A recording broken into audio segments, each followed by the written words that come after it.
de Francisco Román Ortiz, quien nos disertará las nuevas obligaciones de los concesionarios portuarios en el marco de las modificaciones de la legislación aduanera y las normas vinculadas a los sistemas de transporte. Recibamos ya con un fuerte aplauso a Francisco Román Ortiz.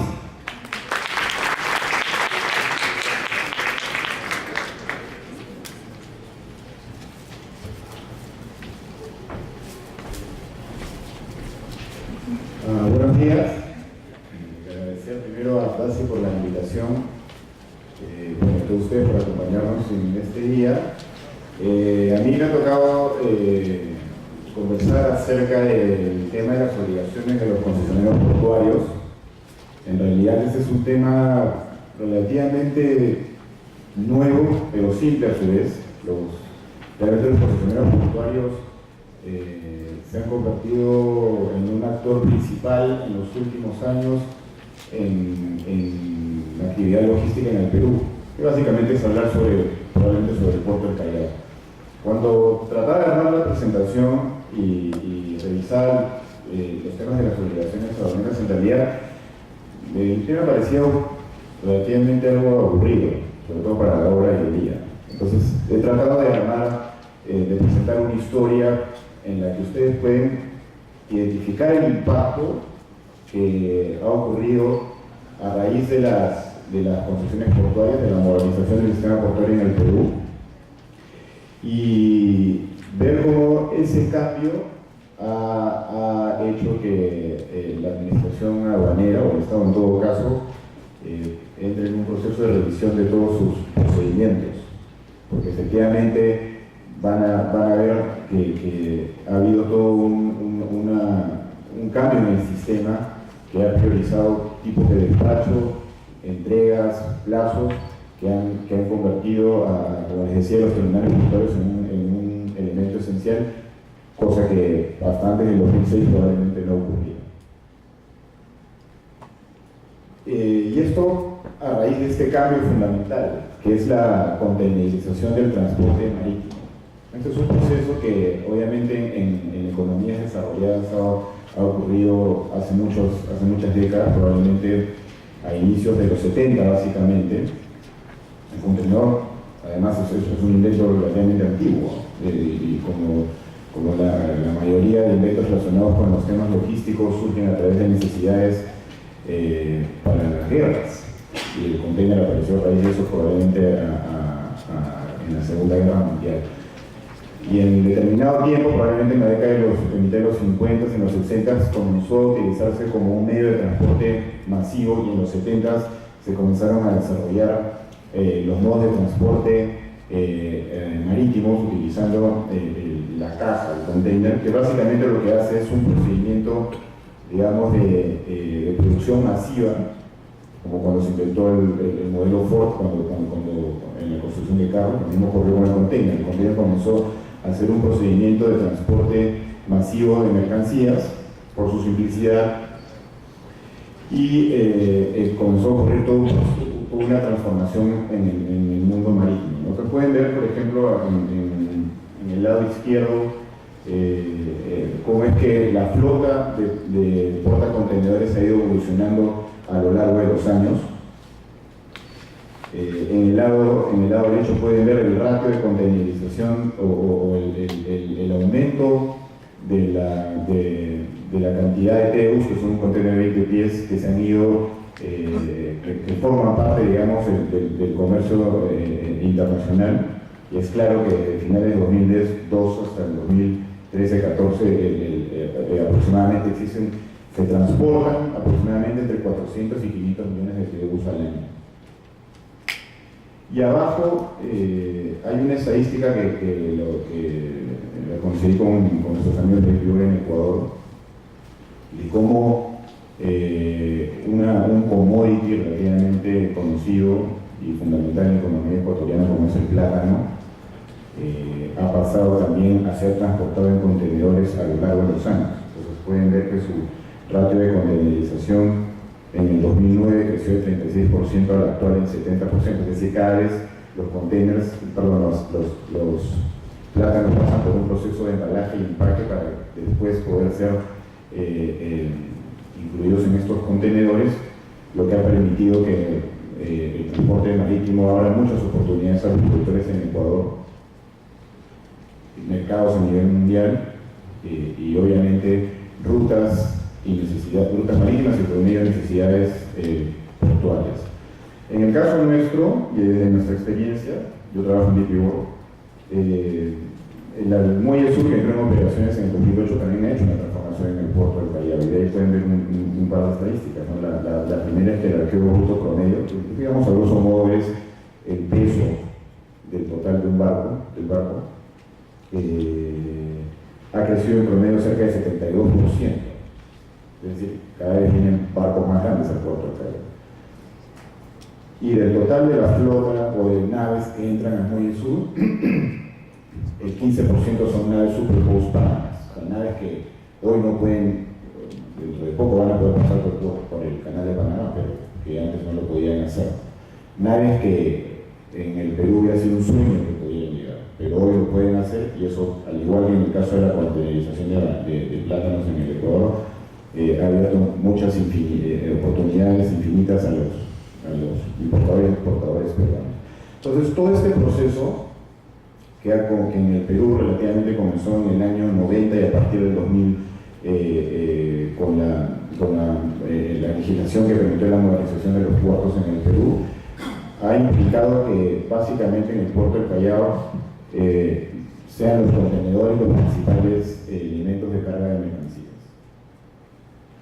Y eso lo pueden ver en esta estadística, ¿no? En el año 2010, que es el año en el que inició operaciones en el Medio Sur, la cantidad de TEUs en el puerto de Callao ha ido creciendo por encima del 1 millón. Actualmente ya hemos superado, apenas hemos superado los 2 millones, pero es una tendencia que, como les explicaba en el slide anterior, se va a ir incrementando. El único tema es que en el caso del puerto del Callao, concentra la mayor cantidad de tráfico de containers, cerca del 85%. Y en el caso, eso hace que como consecuencia de la alta concentración del tráfico de containers se dé en el puerto del Callao, como consecuencia de ello, la cantidad de despachos aduaneros que se hacen por la aduana marítima también se ha incrementado.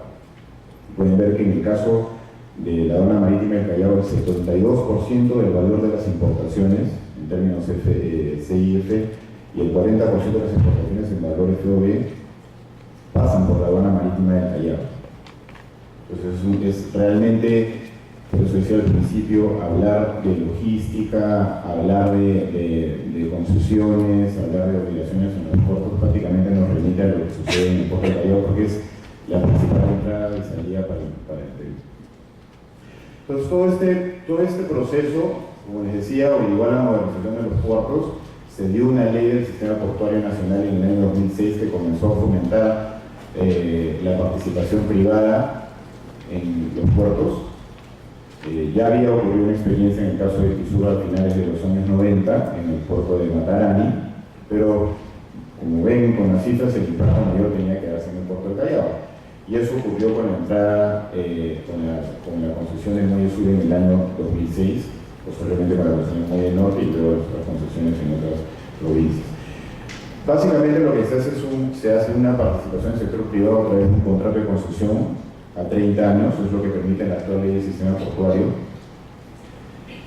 Y si bien cada contrato de construcción tiene sus particularidades, cada uno tiene diferentes obligaciones, derechos, en fin, son la guía de relación entre el inversionista privado y el Estado. La mayoría comparten ciertas obligaciones o ciertos parámetros.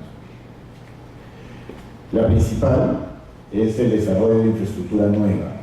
¿Y ello por qué? Porque, como les explicaba anteriormente, la containerización del transporte hizo que nuestros puertos sean ya obsoletos, carecían de muelles adecuados para el atraque de barcos de gran eslora, no tenían equipamiento, no tenían pórtico, no había dudas de patio, la profundidad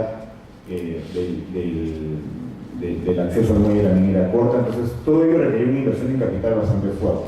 Entonces, muchas de estas concesiones, muchos de estos contratos de concesión tienen como obligación la construcción de infraestructura nueva, principalmente. Y obviamente eso seguro es la inversión que se hace en estas concesiones.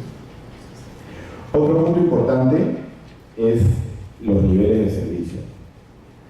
Como efectivamente no existían servicios portuarios adecuados, la inversión en capital en estas obras hace que también se tengan que establecer parámetros de atención mínimos. Es decir, los usuarios, sean las líneas, sean los consignatarios, sean los despachadores aduaneros, los transportistas, en fin, tienen que recibir un servicio de calidad establecido en estos contratos de concesión. Muchos de estos están relacionados, por ejemplo, con el tema del tiempo de atención a la nave, es decir, cuánto un concesionario, cuánto el operador portuario se demora en iniciar las operaciones una vez que un barco tiene todos los permisos ya aprobados por las autoridades. La velocidad de carga y descarga, es decir, los equipos que están en los muelles, como el grúa pórtico, cuántos contenedores deben cargar y descargar en un determinado tiempo, en una hora básicamente. En el caso del muelle sur, por ejemplo, y si mal no recuerdo, en el muelle norte también, es de 25 contenedores por hora. El tiempo de entrega de mercancías, es decir, cuánto tiempo tiene el operador portuario para entregar una caja, un contenedor en el caso de una importación, desde que un camión cruza la garita, recoge el container y vuelve y sale obviamente por la garita de salida. Hay un plazo ahí que no se debe exceder. Cuando no se cumplen estos parámetros, los concesionarios son pasibles de penalidades que están determinadas en los contratos de concesión. Otras obligaciones que se establecen son las inversiones adicionales. Muchas de estas, además, son las que definen el factor de la licitación, el factor de entrega de la concesión. En algunos casos son quien ofrece la mayor cantidad de inversión adicional, extra, que no tenga nada que ver o que no está relacionada directamente con lo que se va a hacer en la terminal, en el puerto. O quién ofrece la mayor cantidad de inversiones para fondos de obras sociales, como ocurrió en el caso del PAITA o en el caso de Pisco, si no me recuerdo. Y finalmente, se establecen ciertos parámetros para que las autoridades puedan desarrollar sus actividades dentro de las terminales, ¿no? Facilidades logísticas como zonas de reconocimiento señalizadas, cámaras de circuito cerrado, iluminación, movilidad, etc. Y algunas de estas se han desarrollado en detalle en la legislación aduanera, como vamos a ver más adelante. Eso es lo que les contaba acerca de las obligaciones de servicios. En muchas de estas concesiones se establecen, como les decía, parámetros mínimos para la atención. Ahí pueden ver algunas estadísticas acerca del tiempo de atención a la nave en el caso de la descarga, es decir, en el caso, por ejemplo, yo he puesto los indicadores del muelle sur porque son los que obviamente tengo a la mano. En el caso del muelle sur, las operaciones deben comenzar en no más de 30 minutos y el promedio trimestral de estas operaciones no debe ser menor a 20 minutos. Como les comentaba, en el caso de la carga y descarga de contenedores, que tiene que ser no menor a 25 contenedores por hora. Como pueden ver, las estadísticas que se cumplen en muchos casos superan estos niveles de servicio con bastante amplitud. Igual en el tiempo de entrega de contenedores. En el caso del muelle sur, por ejemplo, la entrega debe ser no mayor a 30 minutos. Ahí pueden ver en la estadística que aproximadamente más del 90% de las entregas de contenedores, ustedes pueden imaginarse que al día más o menos por el muelle sur pasan 5.000 camiones. Entonces, más del 90% de estos camiones reciben su carga en el plazo máximo de 30 minutos. En verdad son estándares, cuando comparados con terminales a nivel mundial, son muy buenos. De hecho, internamente en DP World, el muelle sur está entre las 5 primeras terminales de todo el portafolio, a nivel de productividad, son más de 70 terminales que maneja DP World en el mundo. Todo esto, evidentemente, como les decía, ha ido impactando en el desarrollo de la cadena logística y esto obviamente como consecuencia ha ido en el despacho aduanero. pueden ver ahí que la forma en la cual antiguamente se tenía concebido el despacho, es decir, un barco llegaba a una terminal, la terminal que era operada básicamente por ENAPU, que era la empresa estatal, tercerizaba estos servicios a empresas de estiva. Estas empresas recibían el barco, descargaban el barco, tomaban los containers y se los llevaban a los almacenes extraportuarios, y en los almacenes extraportuarios comenzaba todo el proceso de despacho y todas las actividades relacionadas con ello, o pues la inspección, el almacenamiento en general. La entrada en vigencia del Tratado de Libre Comercio con los Estados Unidos, que fue, digamos, uno de los puntos de quiebre también en este proceso, que establecía como obligación la posibilidad de que el importador pueda recoger su carga directamente de un puerto y que sea entregada en un plazo, en muchos casos no mayor a 48 horas, también impacta en la forma de realizar este dictado. Entonces, con las facilidades, ya con la modernización de las terminales, empieza a haber un impacto y un cambio en todo este sistema. Acá pueden ver, por ejemplo, que a partir del año 2012, las exportaciones que se hacen directamente desde la terminal, es decir, sea por la modalidad anticipada o directo, y a través de un depósito temporal, en el caso de el depósito temporal es toda la circunscripción de la terminal, no hay un espacio separado. En todo caso, la interacción con el puerto comienza a aumentar, en el caso de las exportaciones, del 15 al 30%, solamente en el plazo de 5 años. Es en el mismo porcentaje en el cual la participación de los terminales exportadores también cae. Pero evidentemente hay una relación ahí directa. Y en el caso de las importaciones, el aumento inclusive es mayor, ¿no? Las importaciones que se hacen a través del muelle sur, sea por la modalidad esa, como les decía, o a través del depósito temporal que está dentro del puerto, han aumentado hasta llegar aproximadamente al 30-35% del total de despachos que se hacen en el puerto. Es una cifra bastante importante, porque eso quiere decir que en el camino se ahorran una serie de costos y comienzan a desarrollarse otro tipo de relaciones entre los usuarios para que el impacto en la velocidad de entrega sea un tema fundamental al momento de diseñar operaciones de carácter logístico. Entonces, por ello les decía que los puertos se convierten en protagonistas de la cadena logística en el Perú, básicamente por, digamos, 3 factores fundamentales. Primero, esto no tiene que haber el orden, por la regulación de tarifas y procesos. En los contratos de concesión existen una serie de cláusulas que establecen regulaciones o potestades a favor del Estado para regular la aplicación de tarifas. Se establecen tarifas tope, procedimientos para la aplicación de tarifas o servicios nuevos, revisiones tarifarias, en las cuales la participación de los usuarios es fundamental, y también de procesos. Entonces, ello garantiza que los usuarios siempre van a estar protegidos porque existe una tutela del Estado a través de un contrato firmado por un inversionista. Otro aspecto fundamental es, como les decía, el impacto en la transferencia directa de la carga desde un puerto o desde los almacenes del puerto hasta los almacenes del importador o exportador. Entonces, con ello se evitan algunos eslabones que pueden implicar el ahorro de costos. Y finalmente, la eficiencia en el control aduanero.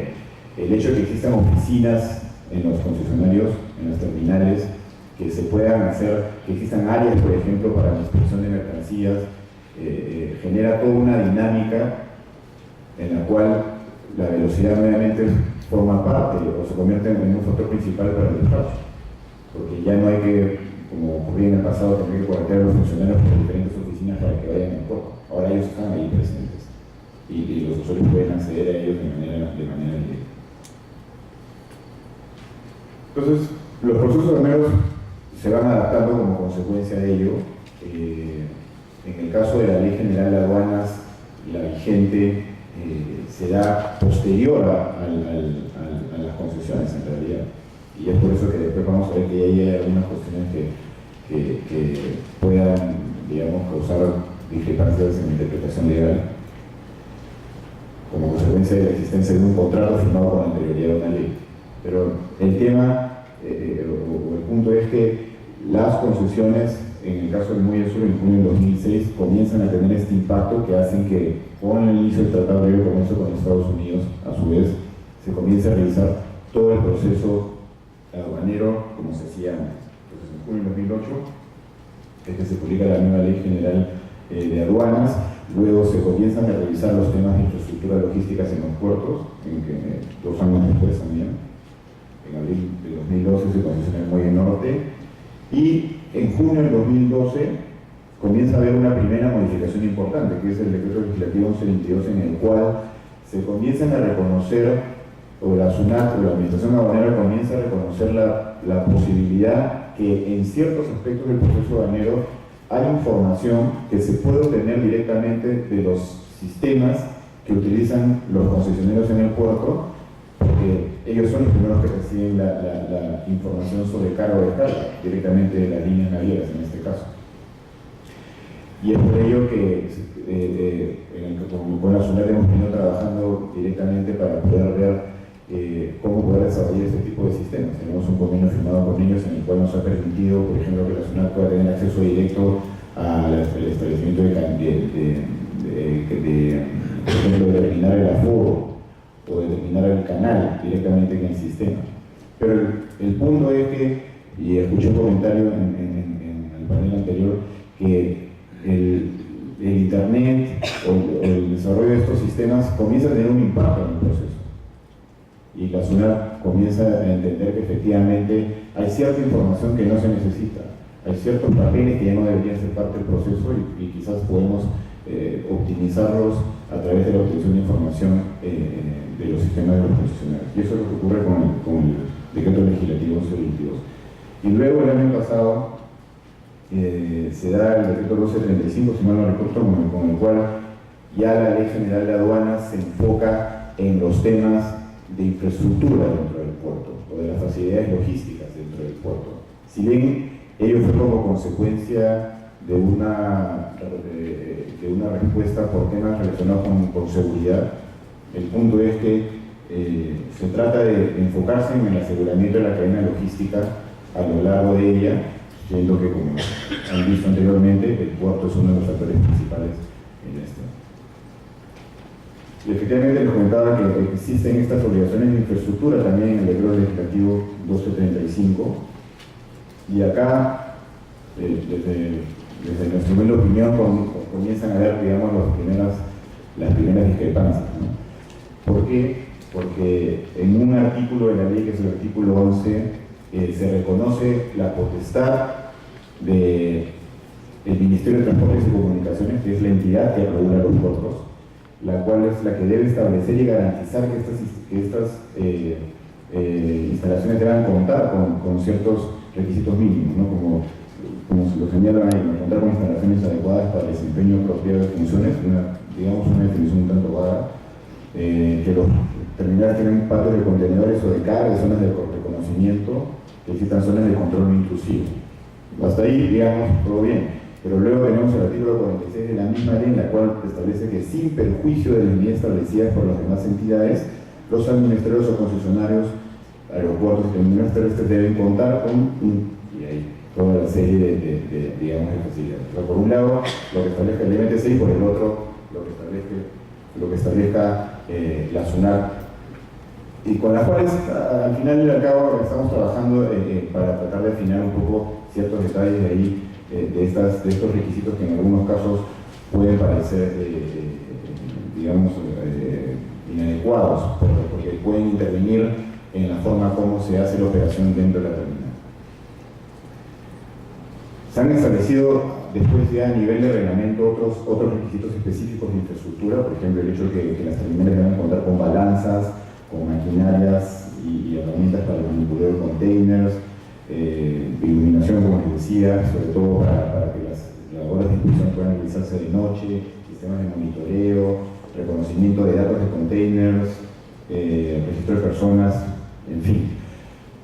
Todo eso, nuevamente, para determinar el nivel de seguridad en la cadena logística Las que he señalado en rojo las he resaltado porque les comentaba anteriormente, dado que las obligaciones de inversión en infraestructura están establecidas en el contrato de concesión, estas que se ponen en rojo, por ejemplo, implican una intervención de una inversión adicional que no estaba establecida previamente en el contrato de construcción. Desde el punto de vista de nosotros como inversionistas, ello implica el desembolso de dinero que debe ser reconocido posteriormente en una tarifa.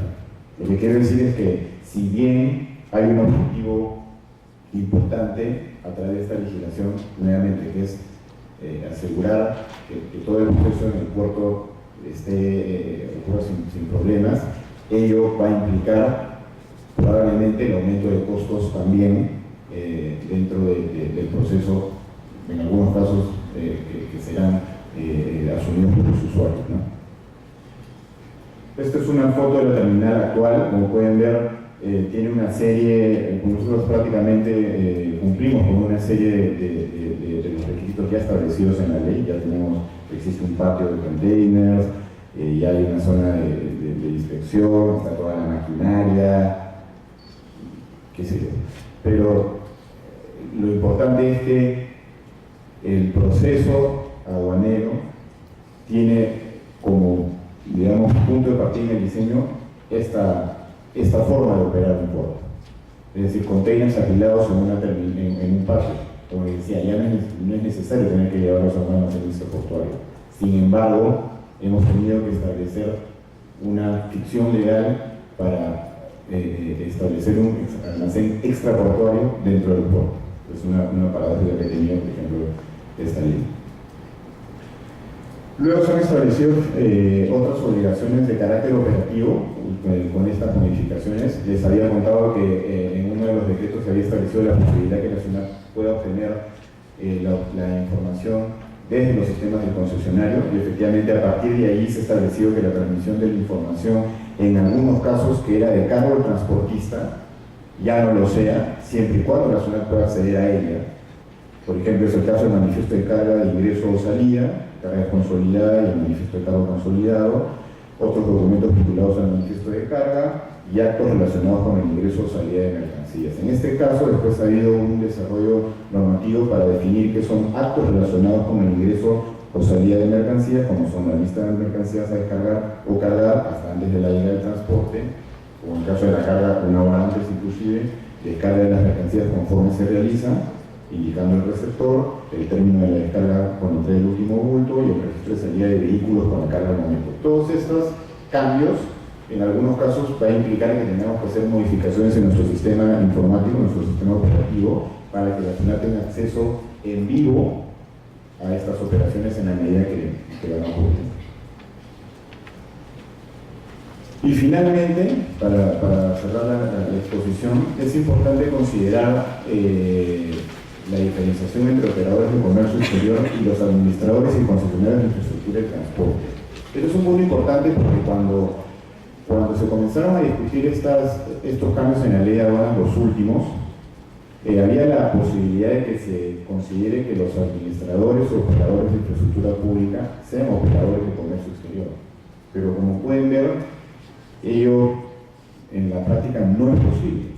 Primero porque, de acuerdo a la ley de aduanas, los operadores de comercio exterior son beneficiarios de regímenes aduaneros, sujetos de obligación aduanera. Los puertos, en el caso específico de los puertos y los aeropuertos también, no participan de este proceso. No tienen ninguna obligación de carácter aduanero como tal. Como les he explicado anteriormente, es la SUNAT la que utiliza la infraestructura física o virtual, como son el caso de los sistemas, para poder acceder y poder modificar sus procesos. Pero los puertos como tales no tienen esa obligación. De hecho, los administradores portuarios y el operador portuario lo que hacen es prestar servicios. El administrador portuario presta servicios portuarios, eso está definido en la ley del sistema portuario nacional, y el operador portuario presta servicios aeroportuarios. Son relaciones de carácter totalmente diferentes. El operador de comercio exterior está regulado por la SUNAT, en la Ley General de Aduanas. En el caso de los administradores de infraestructura aeroportuaria y portuaria, están regulados por la Autoridad Portuaria Nacional a través de una ley específica, como la Ley 27943, o en el caso de los aeropuertos por la Dirección General de Aeronáutica Civil, que es la 27261. Son entidades de carácter también con otros propósitos. Para operar como operador de comercio exterior se tiene que obtener una acreditación como tal que está establecida en la SUNAT. En el caso de los administradores portuarios y aeroportuarios, muchos de sus permisos están en los contratos de concesión. De hecho, en el caso, por ejemplo, de los puertos, la ley 27943 establece específicamente que los títulos de concesión otorgan el permiso automático para operar en cualquiera de las modalidades de servicio portuario que se vayan a dar. No es que tengamos que pedir un permiso a otra entidad. El título ya de por sí ya otorga ese inicio para operar. Y finalmente, en los operadores de comercio exterior deben tener unas condiciones mínimas de infraestructura para garantizar un servicio adecuado y el desempeño de funciones aduaneras. En el caso de las administradoras portuarios y aeroportuarios, como les comentaba, responden a necesidades que están establecidas en los contratos de concesión. Son concesiones del tipo de BFOT, que significan prácticamente proyectos de llave en mano. Entonces son diseño, construcción, financiamiento, operación y transferencia al Estado. Es decir, el operador portuario o el operador aeroportuario toma la infraestructura desde cero, construye algo nuevo, con sus propios recursos, lo recupera a través de la tarifa y al final de la operación y luego del mantenimiento, el activo es transferido al Estado según las condiciones de la licitación. Entonces, este es un poco lo que les quería contar, que como les decía, desde el año 2006 ha comenzado todo un proceso de cambio llevado por cambios en el transporte marítimo, y ahora a través de los cambios tecnológicos van a haber impactos mayores. Muchos de los operadores portuarios estamos trabajando en herramientas que permitan hacer este proceso mucho más fácil. Estamos trabajando en tener, por ejemplo, aplicativos para que puedan utilizarse en los móviles y hacer un control, y tener acceso en vivo a lo que sucede con la carga, y acceso también probablemente a los sistemas de la Administración Aduanera, de la SUNAT, que se está trabajando para tratar de integrar con la SUNAT todo el sistema de tal manera que la cantidad de papeles que se tengan que utilizar sea casi nula, por lo cual también ello va a tener que haber alguna modificación en la legislación. Y así, porque eso es lo que pasa en el mundo. Los cambios a veces generan cambios de paradigmas y hacen que tengamos que adaptarnos para que podamos nosotros utilizar nuestros procesos y hacernos más competitivos, porque ese es el punto. El costo logístico en el Perú es bastante alto comparado con otros países, y eso en un mundo tan competitivo puede marcar la diferencia para el éxito de nuestro comercio exterior en general. Y eso es todo. Gracias a todos y muchas gracias.